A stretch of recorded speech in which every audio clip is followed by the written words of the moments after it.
Good afternoon, everybody. Thank you so much for joining me today.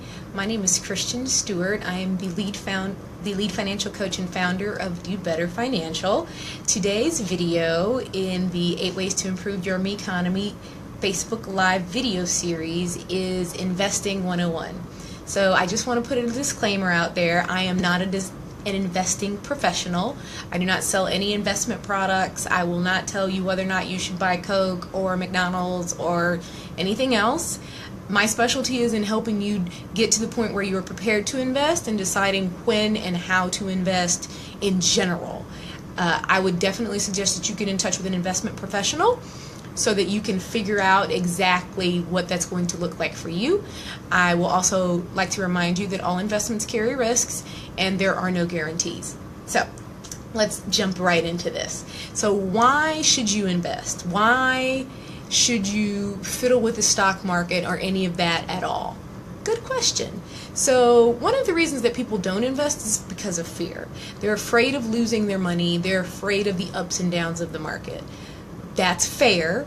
Over the last 100 years or so, the history of the United States that has been tracked, you can see that the trend of the financial sector as a whole, so the trend of the market, has been upward. Over any 10-year period, there has been somewhere between an 8 and a 12% increase in the value of the overall market. So all of the companies that sell on the stock exchange, the American Stock Exchange. So you might say, ooh, 10 years, that's a really long time. I want to make sure that we understand that investing is not about short term. We're talking about 5 years or longer. Hi, William. Thank you for joining us today. We're talking about 5 years or longer. So you want to make sure that when you go to invest, this is not something that you're going to be doing for buying your car. You're not going to be investing in the stock market to get your new couch or anything like that. Investing in the stock market is primarily utilized for either retirement or saving for kids' college. So when we've already discussed that, one of the things that a lot of people don't think about, it's like, ooh, yeah, nobody's like, oh yes, please tell me that I never get to quit working. Ever. I never want to quit working. I want to have to work for the rest of my life. No one says that. Like, ever. No one's super excited about making their kids take out student loans. But it happens because we don't prepare for it, right? So, what's the best way to prepare for it? The best way to prepare for it is to start, but when should you start? So, hi TJ, thanks for watching with us today. One of the things I'll tell you is that you need to do these things in order. You don't want to start investing before you have an emergency fund. Why? That's a good question. So what happens when your car breaks down? Right? You've got no money in the bank, but you've got $20,000 sitting in this 401k or IRA or TSP if you're a teacher. Right? So what happens is typically people will go and quote unquote borrow that money from themselves, which seems like a relatively good idea, right? What's wrong with borrowing money from yourself? Well, two things. You have to pay that back either when you leave your company because you get fired, or more morbidly when you pass away, at which point your beneficiaries or your family would be responsible for paying it back. Also, you're unplugging an investment. So let's say you're making that 10 or 12%, 8, 10 or 12%, and you remove that money because you need to go fix the car. Well, you just unplugged that money. It's not going to make 8 or 10% because you're not going to pay yourself 8 or 10% interest when you put it back. Right? So go ahead and save that money up front. So get your savings done. You want to build up your emergency fund. The second thing you want to do before you start investing is pay off your debt. Now this one is iffy for some people. This is my personal philosophy, and it actually took me a little while to get there. So I'm not going to jump on you if you decide to invest before you pay off your debt. But here's the breakdown. If you are paying the credit card company 18% interest, and you're making 6 or 10, you're losing money. Right? So you might say, oh no, it's my student loans, it's 3% and I make 10, so why should I worry about paying off my student loans? I'd prefer to go ahead and invest. Well, then the next thing you have to deal with is risk, because there's always the risk that you won't have that job anymore. Hi, Angel. Thanks for joining us today. There's always a risk that you're going to need to take a break from that job, or that something will happen, and that investment money will have to be pulled. Hi, Chris. Thanks for joining us today. That investment money will have to be pulled to be utilized for keeping up with those student loan payments, in which case you're back where you started, right? So you have to think about those risks before you start investing. And we're not talking about the risk of losing money in the stock market. We're talking about the risk of having to pull your money out of the stock market because you, one, have debt that needs to be taken care of that you can no longer handle, or two, you don't have any savings and you have an emergency that you need to address, okay? So do things in order. Get your savings, get your debt paid off, and then start investing. So when do you start investing? As soon as that's over. Because interest, the best thing about what happens when you invest is, it's called the time value of money. It's compounding interest. So what are the two variables in compounding interest? It's going to be the interest rate you get and time. So the sooner you start, the better. But just because you're not 20 or you're not 30 or you're not 50, I don't care if you're 85, if you're still alive, you can still do it. So yeah, get started. Okay? All right. So second tip, don't leave money on the table. Yes, you got to get back to zero. Otherwise, you're just digging a hole and filling it in, and that's not get your playing field level. That's right, Chris. So don't leave money on the table. Lots of companies and employers offer what's called 401k matching. This is free money. Let me explain how it works. So you make $50,000. They tell you that you're going to get a 3% match, right? So if you invest $1,500 over the span of a year into your 401k, your company would match it. That's what a 3% match is. They might call it something like they'll match half of 6%, which really means they'll match 3%, but you have to put in 6. Lots of variables on how that works. If you have specific questions, you can let me know. Yes, who doesn't like free money, Angel? Hi, Anisha. Thank you for joining us today. So if your company offers you something like that, take advantage of that free money. Don't leave it sitting on the table. Next thing I want to let you know is that you shouldn't invest in things you don't understand.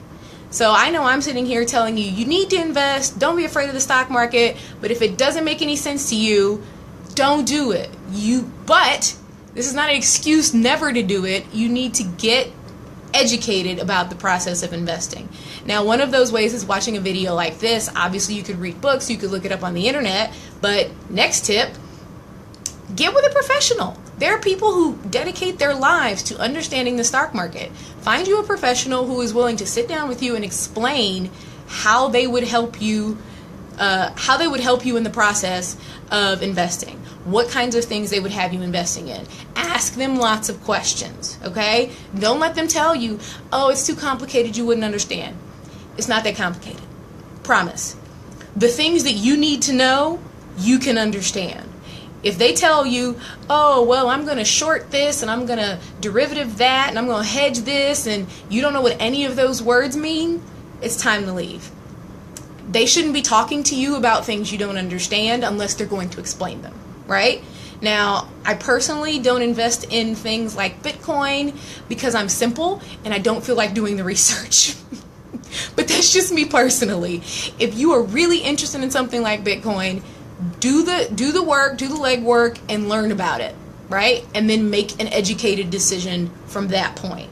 But this goes for not just for stocks. Hey, Aaron, thanks for joining us today. This is not just for stocks. This is if you want to invest in real estate. If you want to invest in, buying a Chick-fil-A. Be sure to, as they would say, read the fine print. You need to understand what's going to be happening with your investment and with your money, because this is your money. This is your future. This is what you're going to give to your kids. This is what you're going to live on in retirement. This is how you're going to leave a legacy and build wealth for your family. So I want to tell you, again, like I said, if you don't understand it, don't invest in it. If they tell you they can't explain it, run the other way. If they tell you that they can guarantee you a return, run the other way. There is no such thing as a guarantee. That person is either incompetent, lying, or both. Just run. Okay? So, last thing I want to tell you is to diversify. That's a big fancy word that means don't put all your eggs in one basket. We've seen this in scandals like Enron. For those of you who are my age or older, you remember Enron. There were people who had not only their jobs there, but they had invested their entire retirement in their own company's stock. So you don't want to do that. You want to spread the love, right? You want to get a little Enron, you want to get a little Exxon. Well, no Enron now, but you want a little Walmart, you want a little Target, because Walmart might go up one day and Target might go up the next day, but over time they're going to go up together. Yeah, it was really sad, Angel. So over time they're going to go up together. Hi, Sister Dodie, thank you for joining us today. Over time they're going to go up, average over time. So you're looking for averages. So the way I like to invest, to make diversification simple, because I'm not going to sit up and investigate whether or not I should jump into McDonald's today, tomorrow, or next week, or never, right? That's not the way I work. Most of us don't have time for that. That's what professionals are for. And professionals have put together these nice little thing called mutual funds, which is a collection of a bunch of companies in a bucket. And just like when you're at dinner and the check comes and everybody puts in their money, a whole bunch of people from all over the place can put in some money, and we can each own a small part of Apple or Walmart or whatever it is, right? So I'm a fan of mutual funds. But again, if you don't know what a mutual fund is, you don't understand it, I don't want you to go out and buy one tomorrow because I said so. I want you to find somebody to explain it to you in detail to the point that you understand it or comfortable with it, okay? So that's a very high-level overview of investing. If you have any questions about this general overview, please let me know. Hi, Tiffany. Thanks for joining us today. If you have any general questions, please let me know. You can either email me at christian@dobetterfinancial.com or you can DM me on Facebook. If you would like to be connected with an investment professional, there's actually a really cool program called SmartVestor on Dave Ramsey's website, and he will point you in the direction of high-quality investment professionals. I suggest it, okay? Don't take my word for it. Don't take Dave Ramsey's word for it. Let somebody walk you through the process and talk to you in a way that you understand. As my pastor would say, tell him, break it down to me like I'm a 5-year-old, okay? Like, make it simple. It doesn't need to be complicated. Tell them to use small words. Less than 12 letters whenever possible, and if it's not possible, tell me the 12-letter word and then break it down, okay?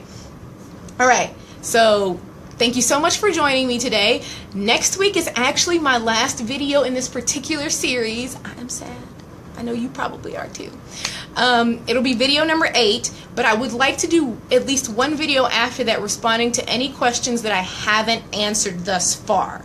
So I have a couple of questions that I already know. One person asked me about 0% interest rate, so I'll be answering that one. And somebody else asked me about taxes. I'm not a tax professional, but I will be answering that question to the best of my ability as well. So if you have any questions that you would like me to respond to in video number 9, as it will be, please let me know. If you have any questions about this video, or if you need some help trying to get to the point where you can save, that's something that I can definitely help you with. You can either email me again at christian@dobetterfinancial.com, or you can DM me on Facebook. Thank you so much for joining me, and have a great day.